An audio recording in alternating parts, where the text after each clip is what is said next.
Swayam Prabha. Digital India. Educated India.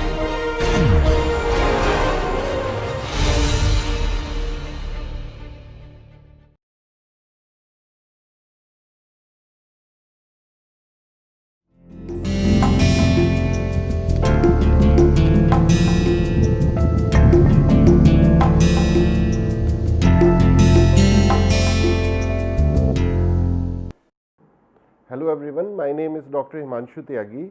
I am teaching this course titled Heat and Mass Transfer, and today we will continue with where we had left off in last lecture, and we will go ahead and study conduction heat transfer part 2. Before we start, let's do a brief recap of the previous lecture, which was lecture number 2, conduction heat transfer part 1. In that previous lecture we studied certain examples of 1D heat conduction. We looked at plane wall and we looked at several types of temperature profiles. So, if you remember, we looked at linear temperature profile inside this wall like this. We looked at another linear profile like this. We looked at the constant temperature case. So, we assessed a lot of parameters, and then we looked at this parabolic profile. Then we looked at also simple cases like non-uniform temperature gradient, etc. So, we are going to continue it in a more formal sense today. And secondly, we looked at the electrical analogy. So, we looked at the concept of resistivity. So, we looked at electrical resistance equal to resistivity length divided by area. And we also looked at the physical significance of thermal conductivity and how does heat actually transfer during heat conduction. So, these are some of the things that we looked at last time. In today's lecture, we are going to continue with that, and we are going to look two topics in detail. We are going to formally study one-dimensional heat conduction equation, and we are going to introduce the term for energy generation, because that will help us understand how do we get this type of a parabolic temperature profile inside a simple plane wall. And of course, last time also and today also, whatever we have studied is under the category of steady state heat transfer. So, steady state heat conduction is what we had studied last lecture, and in this lecture also we will study that. Of course, Fourier's law of conduction is written over here on the left hand side. Today I am going to write the heat transfer heat conduction equation, and let me go ahead and write that.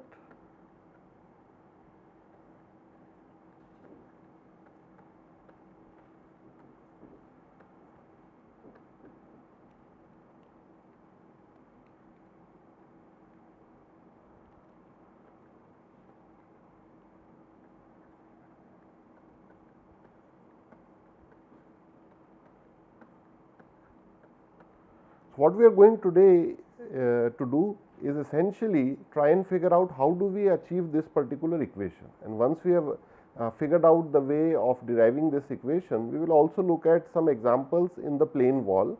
How does it actually help us solve the case for steady state in which we achieve this kind of a temperature profile. So, in order to solve this, the energy generation term will be very important. So, I will do it in two steps. In the first step, what I am going to do is figure out or solve some examples where we will take the case of parabolic temperature profile. So, let us go ahead and try and do that, and towards the end of the lecture we will come back to this equation from where we have started today. So, let me open a blank sheet, and over here what I am going to do is, like we had drawn yesterday, I am going to draw a temperature profile.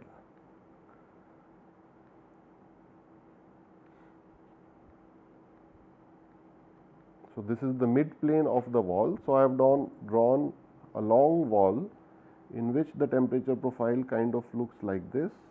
So, I am trying to draw a parabola. On the left hand side my temperature is T1, on right hand side my temperature is T2, and what I am assuming right now is that both temperatures are same and equal to 20 degrees centigrade, and somewhere in middle the temperature peaks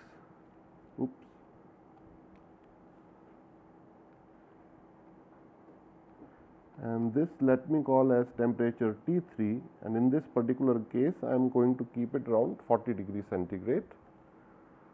Let me also draw the x-axis. If the thickness of my wall is L, so I can make a couple of points over here. So this point I can say represents x equals to 0. This point over here represents x equals to L, and I can give some values to the this particular case. For example, I can write some value of thermal conductivity. So I am going to keep it very simple, 1 watt per meter Kelvin. The length I am also keeping as 1 meter, and these two temperatures, let me formally write that down in this form. So the temperature T1 I am going to say, because point 1 is at x equals to 0. So I will say temperature at x equals to 0 is equals to T1, which I am taking as 20 degrees centigrade. So second temperature over here, this is essentially temperature at x equals to L, and I am defining it as T2, which is equal to 20 degrees centigrade in this particular case. So what I am going to do is, without deriving the equation, let me go ahead, like if we go back to the previous slide, I am going to write a simplified version of this equation. So this equation, if I simplify it under certain assumptions. So these are two assumptions. The first one is that it is steady state. So I am assuming that this equation I will simplify for steady state, and the second assumption is that K is a constant.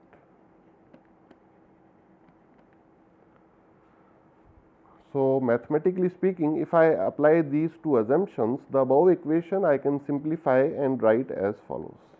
So it becomes K d square T by dx square plus E dot gen is equals to 0. So this is something, I will move on to the next slide and I will write the same thing over there. So it becomes K del square d square T by dx square plus E dot gen equals to 0. Now let me pause for a moment and try and explain what is this E dot gen. So in technical terms, what I am talking about here is energy generation per unit volume. So if we look around in nature, are there some masses or volumes where actually energy generation is taking place? So if you look at me or all of us living human beings, so because of metabolism, there is some amount of energy which is generated throughout our body. So if I take a small particular section, 1 centimeter cube or 1 liter cube, in that particular section how much rate of energy is being generated, I can define it in terms of wattage. So I can say perhaps over here maybe 10 watts per centimeter cube or 100 watts per centimeter cube energy is being generated. So this is one just an example. Another example I can think of is, if you go back to the slide, if some current is flowing through some conductor over here, current I is flowing and I know that the conductor will have certain resistance. So it is an electrical case in which current is actually flowing. So because of Joule heating, some amount of power is being generated over here. So this is being dissipated as heat. This amount of heat is being generated. So if I can figure out what is the volume of this particular conductor, then in this particular case I can simply write that energy generation is the amount of power or the heat which is being generated, capital P, divided by the volume. So in this particular case, it turns out to be I square R by whatever volume I am considering over here, dV or V. In other cases also in real life, we can have a volume in which heat generation or energy generation is taking place. For instance, if there is a confined room in which some reaction is taking place like combustion, or it could be some other chemical reaction or even nuclear reaction. So in all those cases, wherever we have a confined volume or a particular volume, in which certain amount of energy or heat is being generated. So, we define that as the energy generation term. So, over here if we look back in our slide, so this small E dot gen will have the units of watts per meter cube, and this is the same units which will exist for this case as well. So, I square R gives me watt and dV or volume gives me meter cube. So, coming back to our this particular case over here, what we have assumed is that inside this plane wall, which I am showing with these dots over here, some sort of reaction or some sort of electrical heating mechanism is there, so that uniform energy generation is taking place.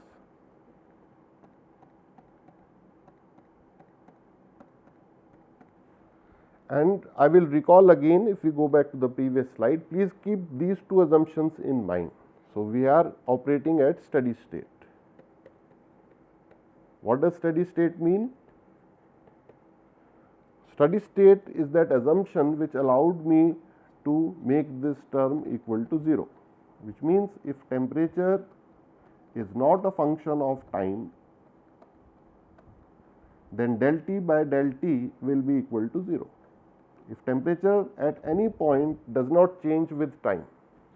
So, one point of clarification I would like to make over here, if I have a particular plane wall, steady state does not mean that the whole wall has to be at a uniform temperature. The temperature within the wall can actually change from one point to another.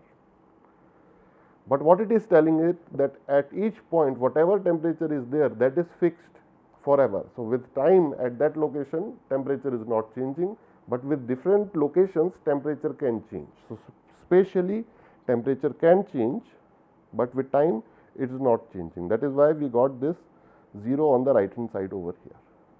And the second assumption was that K was constant, that is why I could actually pull it outside that particular differential term.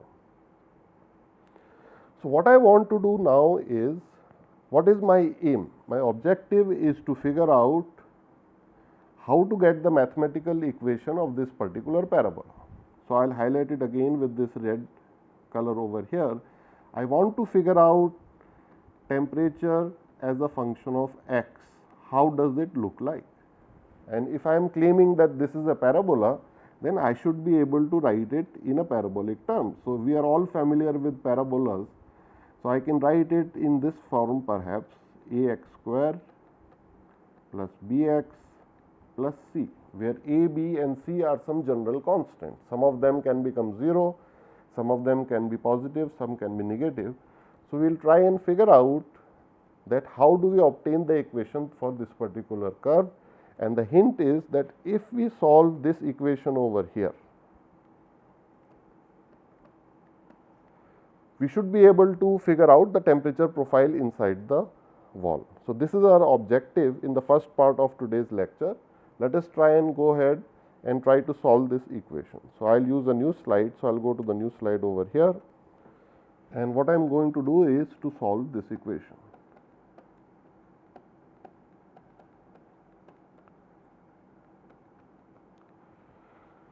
So, it is a simple ordinary differential equation in one variable. So, it is pretty straightforward to solve. What I can do first is take the E dot generation term on the right hand side and then divide throughout by K. So, essentially what I am going to do is write it like this.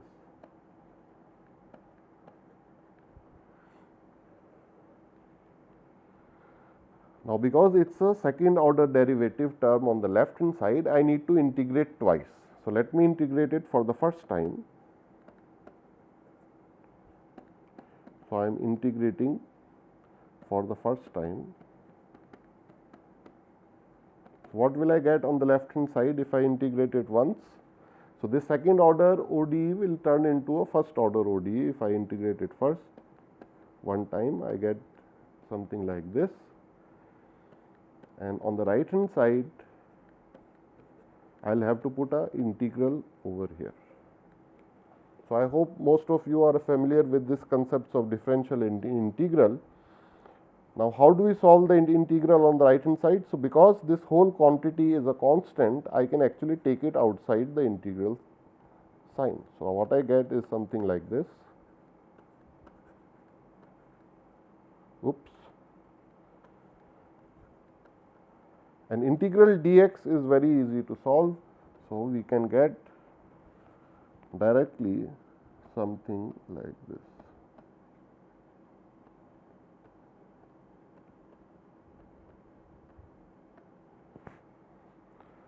So, let me go ahead and write the left hand side over here. So, what the left hand side right now is dt by dx is equal to this term over here. So, I have integrated the ODE once in order to obtain this particular term.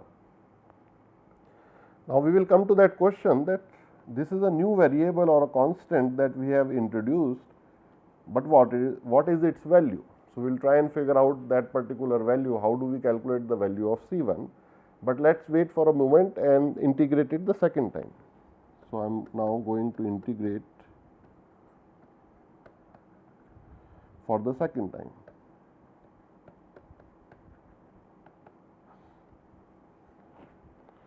So, once I integrate it for the second time, on the left hand side I just get t as a function of x, and what do I get on the right hand side is something like this. So, E dot gen x by k plus C1 over here.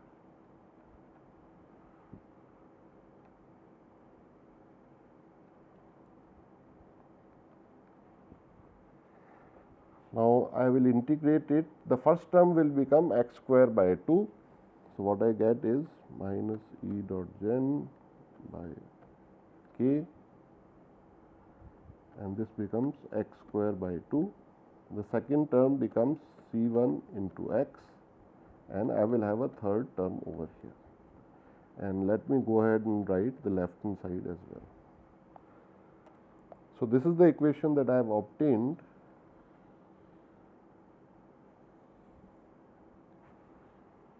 by solving this ODE over here. So, we solve this ODE and we get this expression over here. And is it a parabola? So, that is a question I will pose to you. So, let us go back to the previous slide and then try and see. So, this is the type of parabolic second order equation that we have tried to write over here. Then we go back over here, and we do see that this is a second order equation. Now, the question comes that what are the values of these constants C1 and C2, and how do we define them? So, these are kind of an unknowns in this particular equation. So, can we think of some way in which we can define it? So, in heat transfer problems, starting from the heat conduction in one dimension steady state, that one dimension transient, then two dimension, we will try and solve lot of ODEs and PDEs, ordinary differential equation and partial differential equation. So, it is a good idea to brush up on those. So, the concepts will come directly that we will have to have some additional conditions in order to solve this equation, which means frankly speaking, if we do not have additional condition, I can't proceed any further. So, this is the place where I have to stop. Now, let me go back to the previous slide and try and see, are there certain conditions which are available to me. So, in this particular case, I can clearly see, if I choose another color pen over here. So, let me choose red. So, I know the condition on the left side and I know the condition on the right hand side, right. So, let me go ahead and write down those two conditions on a new sheet over here.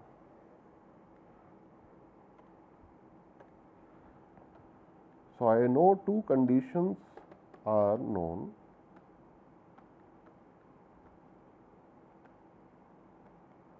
To me, the first one is that on the left side of the plane wall, the temperature is T1, on the right hand side the temperature is T2, and this is my x axis, which means I know the value of temperature at x equals to 0, which I have taken as T1. I also know that value of temperature at x equals to L, and which I am taking as T2. What does this mean? So, in formal sense, we will learn very soon that these two conditions in this particular problem we will call the boundary conditions.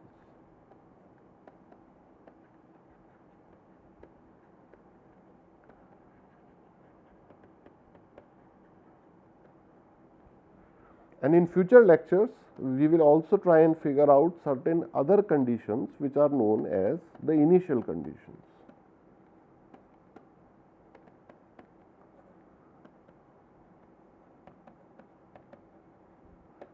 So, if we practice enough heat transfer problem, we will be able to figure out just by looking at the equation, that if it is a second order equation in space and first order equation in time, we will be able to figure it out very easily, that if it is a second order equation in space in one dimension, then we need two boundary conditions, and if it is a first order equation in time, then we need one initial condition.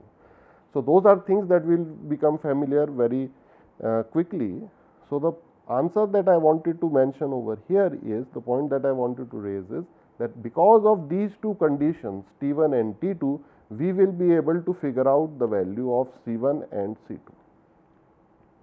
So, let us proceed and try and figure out that what is the value of C1 and C2. So, in formal sense, what I am going to do is, I am going to make this statement that let us apply the first condition.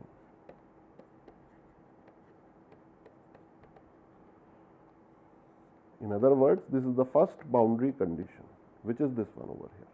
This is the first boundary condition, and this is the second boundary condition over here. So, if we apply the first boundary condition, what do we get? So, very quickly let us do the math. I will write that equation again over here.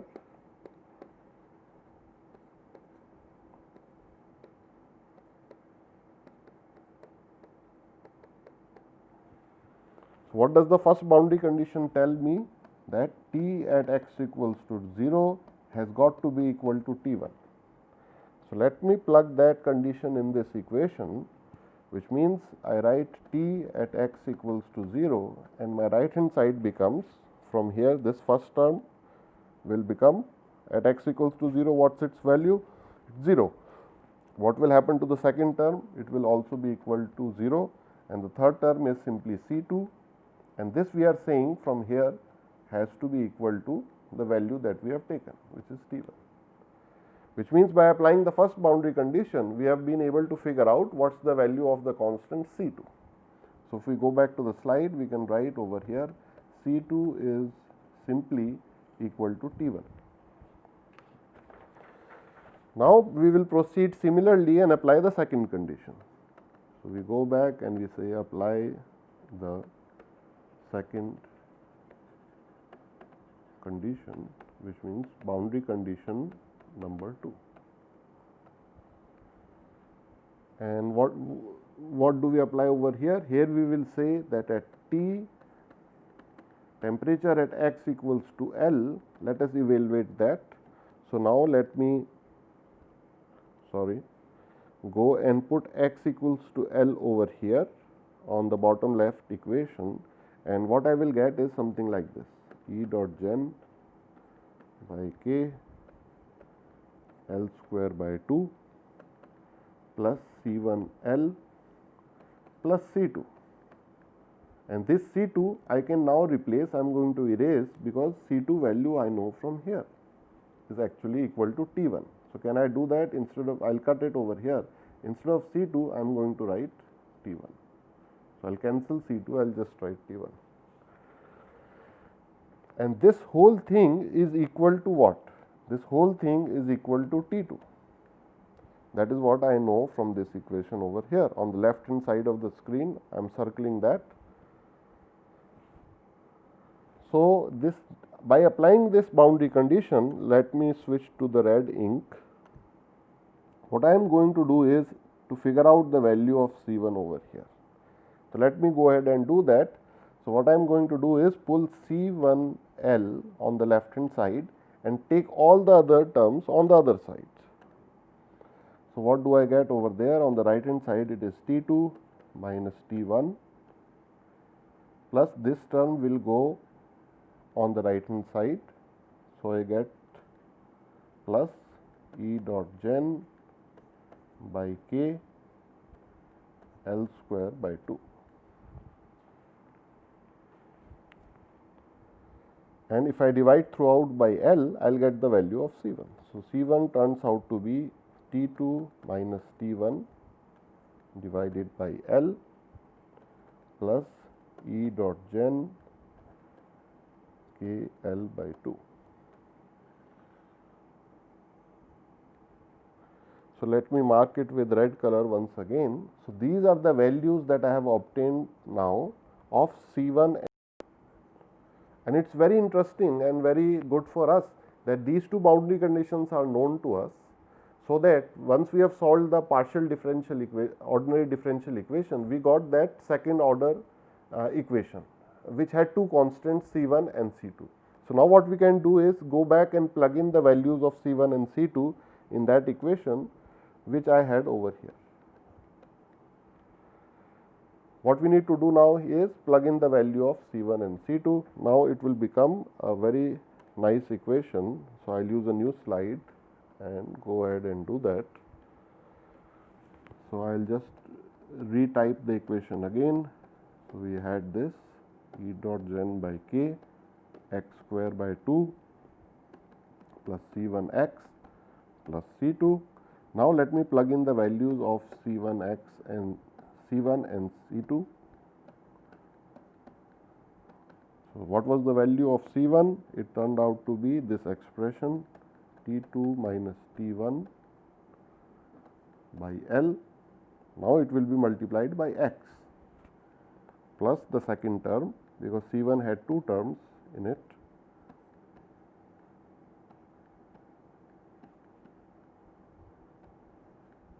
And now, the final term that I will write is C2, which was simply T1.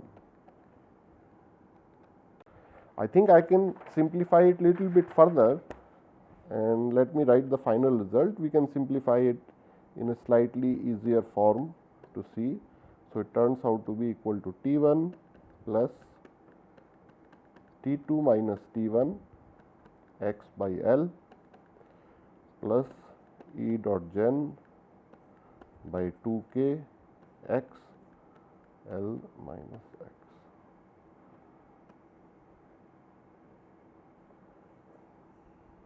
So, this is my final result. See that we have obtained it, and what makes me happy is if I go back to the original diagram, which was this diagram over here. Now, having understood two things, the first thing was that what does this energy generation rate term mean, and having figured out that if I know the two temperatures on the left and the right hand side of this particular plane wall, now this powerful equation allows me to play around and figure out how would the temperature profile inside the wall look like. So, let us now look at 2 or 3 cases. We will play around with some numbers like 20 degree, 40 degree and 30 degree, and try and see what the profile will look like if both the end temperatures are same, and also the case where both the end temperatures are slightly different. So, what we are going to do is keep this equation in mind and try and see for 2-3 cases. Just small thing I will do over here, which is that after we have solved this particular equation, let us do a very quick check whether we have made any errors or not. So, what is some way in which we can check whether this equation really satisfies the earlier conditions or not? So, I can actually go ahead and apply those conditions. So, if I apply t equals to 0 in this equation over here, what do I get? I get T1 and the other two terms become 0. So, this is a condition which is okay, because if we go back 2 slides or rather 3 over here, on the left side we have taken the temperature as T1. Now, another check I want to make is what does this equation give me at x equals to L, and I am expecting it should give me T2, because this is the conditions I had put. So, what do I get over here is T1 plus T2 minus T1, because I am putting x equals to L and the third term is 0. So, here T1 and T1 get cancelled out. So, I do get equal to T2. So, this makes me, I am now satisfied that this is the correct equation that we have actually solved. Now, let us also do one more thing, just for the sake of completion. Let us also try and find the value of temperature at the midpoint of this particular plane wall. So, let us say our temperature profile goes over here. What I want to do is figure out what is the temperature over here. And how do I obtain that? I will just put x equals to L by 2 and I will call it the midpoint temperature, T mid. And if we do that, this is the expression we go ahead and get.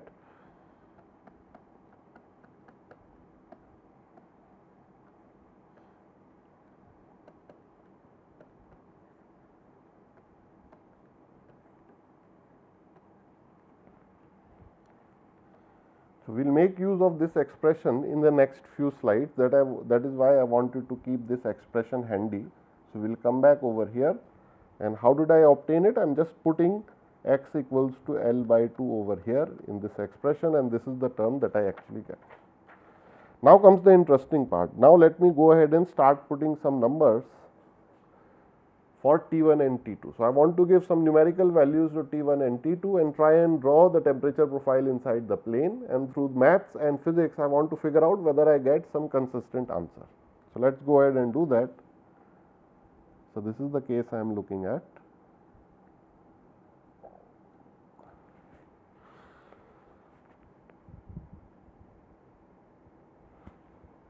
So, the case 1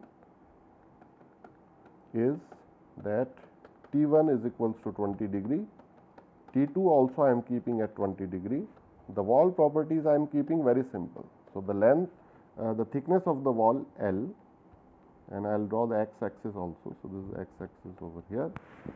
So, L I am keeping equal to 1 meter, the value of K I am also keeping equal to 1 watt per meter Kelvin, and I have done some calculation and chosen a value of energy generation as 160 watts per meter cube. So, with that particular calculation, what we end up getting is, if we go back to the previous slide over here. So, if I plug in these values over here, what is the value of mid temperature that I get? So, I am writing from memory. T1 I am keeping as 20, T2 I am keeping as 20 divided by 2, plus E dot generation I was keeping as 160, L square was 1 square, 1 meter square divided by 8, and K value also I was taking as 1. This was just for simplicity, so I can use round numbers and do a quick calculation. So, the first term turns out to be 20 and the second term also turns out to be 20. So, what I get in the mid temperature is 40 degree centigrade. So, I can go back and draw this thing slightly larger and to scale over here. So, now I am going to represent temperature on the y axis over here. So, let us say this is 0 degrees, this is 10 degree, 20 degree, 30, 40, 50 and 60 degree. So, I will just put those numbers over there, 10 degree, 20 degree, 30 degree, 40, 50 and 60, and this was my x axis. So, here I have x equals to 0 at the first point, here I have x equals to L, where this is the thickness of the plane wall. I will mark a dotted line in the middle.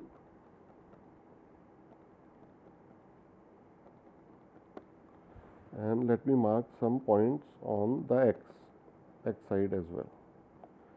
So, this grid I am creating just for better clarity.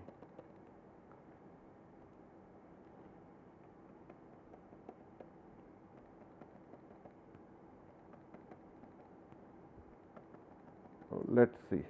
So, what we have shown over here is that with these values, the mid temperature turns out to be 40 degree centigrade, which is this point over here. So, the temperature profile kind of goes like this.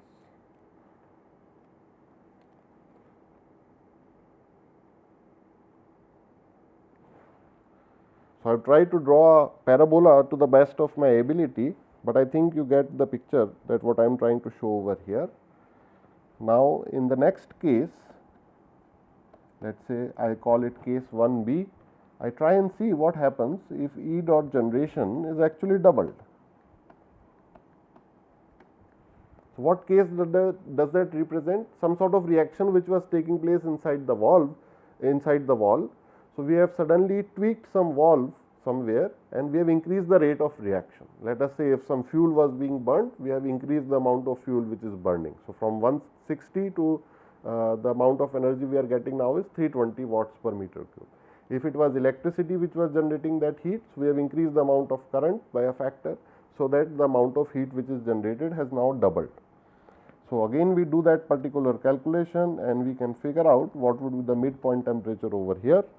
So, I think that we can do very easily, because I am doubling this particular term on this equation over here. So, what will essentially happen is, instead of everything remains same in the first term, but the second term would double. So, this will become 40. So, 20 plus 40, now I am going to get 60 degrees. So, over here T mid, it turns out to be 60 degrees. So, we go back over here and we try and see whether this temperature profile, how it looks like. So, the orange curve, earlier curve was case 1 and the red curve now is case 1b. So, we are seeing now inside this plane wall some very interesting phenomena which is actually taking place. The temperature profile remains symmetrical on both sides. So, if we look at the cross section across the mid plane, left hand side and the right hand side temperature profile mirror one another, which is what we had expected. If we have increased the amount of energy generation inside the plane wall, we have seen that the temperature profile goes up. But what happens to the temperature on the left and right side? It remains always at 20 degrees. Why?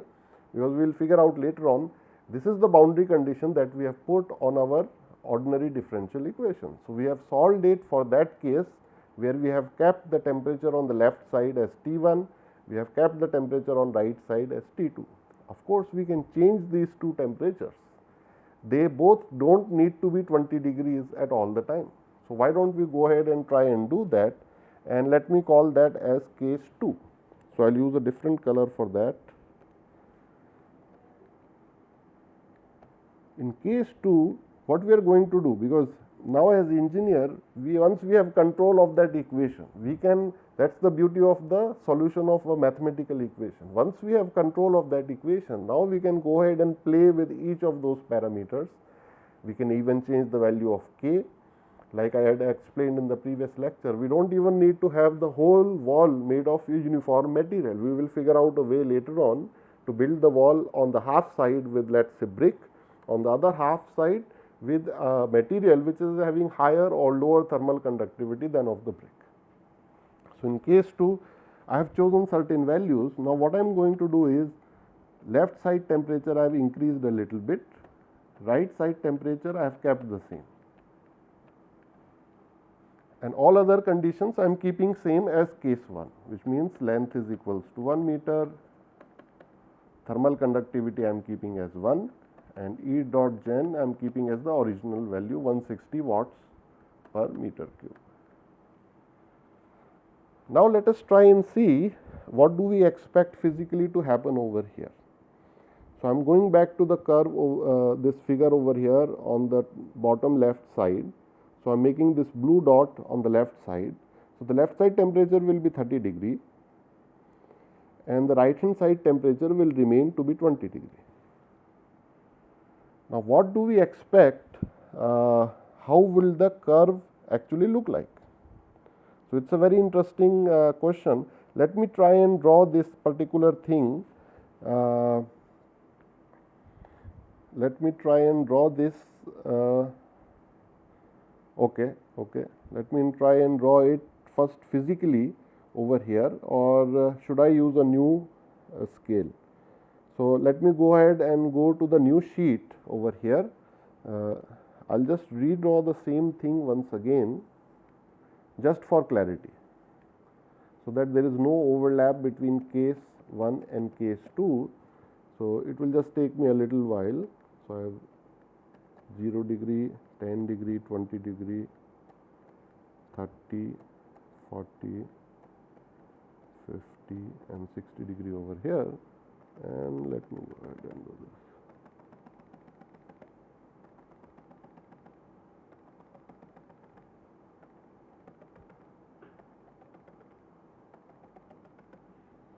And I will choose the color for case 2. So, on the left side my temperature is 30 degree now, on the right hand side the temperature is still 20 degree. So, let me try and draw another parabola which may look something like this.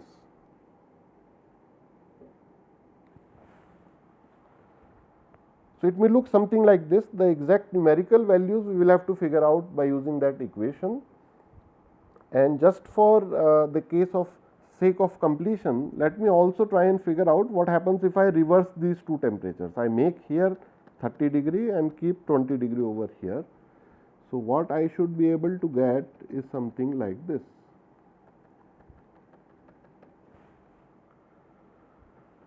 So, what we have seen is we have not solved it mathematically yet, but physically what it appears is that this particular peak actually has shifted little bit towards the left side over here from the mid plane.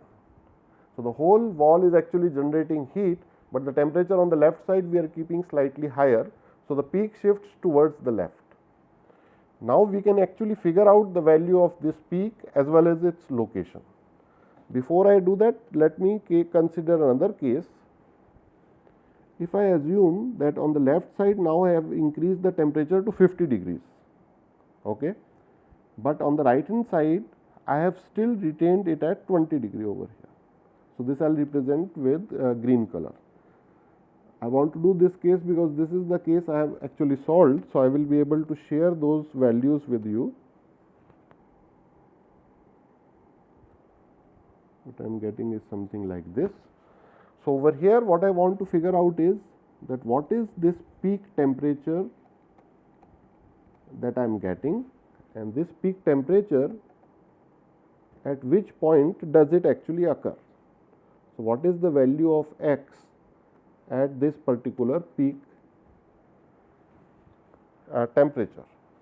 So, that calculation I did earlier and I will share that result with you. So, I am going to directly share that result, but let me ask one or two questions. What is the correct approach for solving the location as well as the temperature of the peak value? So, do we see some physical similarity with the maxima value that is occurring over here? In other words, the slope over here, if I can draw this horizontal green line, is actually 0, and this slope which I am representing with this expression over here. So, this is the slope of temperature as a function of x dt dx, and temperature as a function of x, that expression I already had earlier. I will go back and show that expression which was over here. So, this was my final result. I am showing it with the green star over here. If I can take the first order derivative of that and put it equals to 0, if I take that differential and put it equals to 0, I will do that exercise very quickly over here, and I want to make it equals to 0. So, let me go ahead and do that. That expression for t as a function of x, I will write very briefly over here. It was t1 plus t2 minus t1 multiplied by x by L plus E dot gen divided by 2k x L minus x. So, if I differentiate it, the first term over here it becomes 0, the second term is simply t2 minus t1 divided by L, and the third term which I get is E dot gen divided by 2k L minus 2x, and this whole thing I want to put equal to 0. So, from this particular equation I will be able to get a value of x. I can solve for x. So, if I solve for x, what I get is x turns out to be L by 2 plus k T2 minus T1 divided by E dot gen. So, this gives me the location of the peak temperature, and this is the point at which dt by dx is equals to 0. That is what we have solved it for. Now, what we can do is very quickly plug in all these values. So, I can plug in the value of L, K, T2, T1 and E dot gen, and what I get is I will plug in those values, I will write those numbers over here. Let me go back. So, L by 2 becomes equal to 0.5 because L value was 1. So, let me go ahead and do that. It becomes 1 by 2, K value is 1 and T2 value is over here equal to 20, because I will write this in green over here. We are considering this particular curve. So, over here we have kept T1 is equals to 50 degree on the left side and T2 is equal to 20 degree on the right hand side.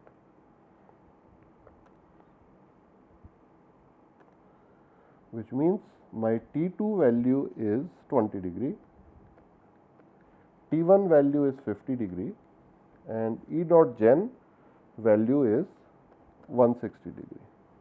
This is 160 watts per meter cube. So, if I do this calculation, I get something like 0.5 over here, and the second term turns out to be a negative term because I am subtracting a bigger quantity from a smaller one.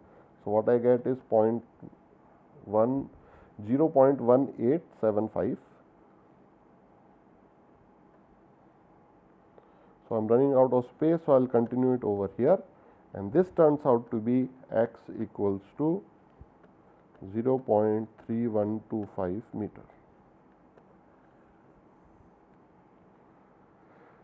So, what it is telling me is that earlier on our peak temperatures, if you look in the previous slide, when there was symmetry, case 1 and case 1b, whenever there was symmetry, the peak temperature used to take place at the midpoint, which means x equals to 0.5 meters.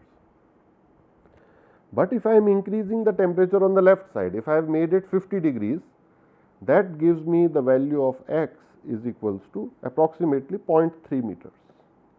This is approximate value, and this expression given over here 0.3125 is the exact value.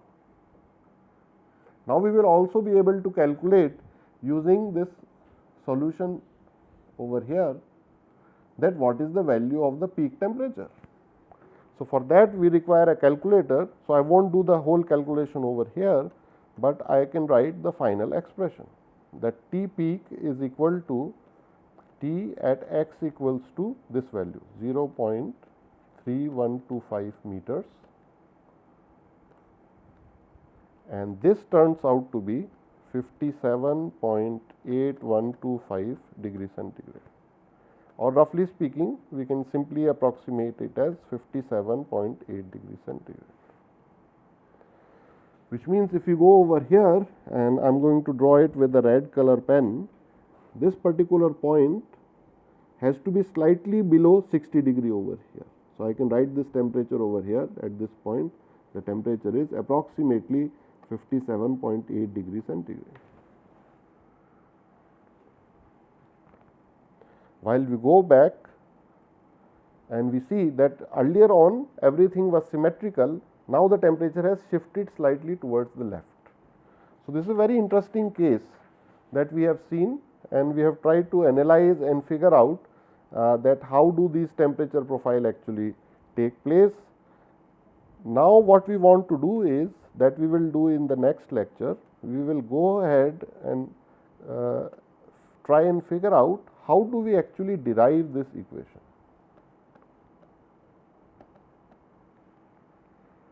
And this equation, whose formal name is one dimensional heat conduction equation,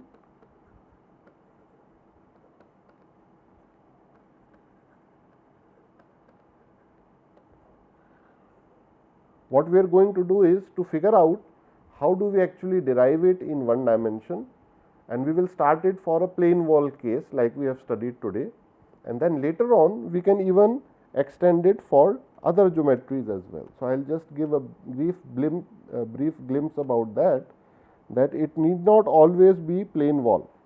So, plane wall is one way in which heat transfer can take place, but let me draw a cylindrical geometry as well. Let us say there is this particular cylinder which I can show like this over here, and let us say some hot fluid is flowing through the inner parts of the cylinder. So, this hot fluid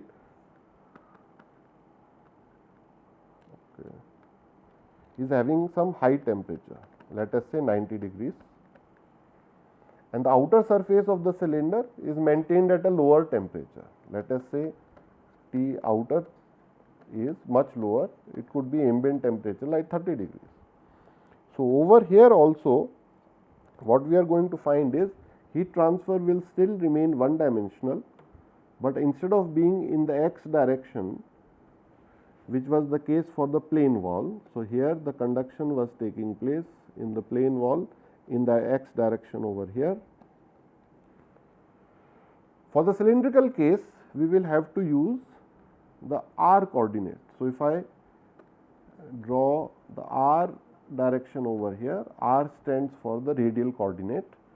So, here I can write that the conduction of heat actually takes place radially over here, which means I can just give a glimpse that in the earlier plane wall case, this Q conduction was proportional to del T by del x, dt by dx. In the radial case, it may be proportional to dt by dr. So, this will give us very interesting result, because there are many cases in real life where the heat transfer is actually taking place inside pipes, and when we are looking at pipes and cylinders and rods, it is much better to use the radial coordinate, it is much more convenient to use it that way.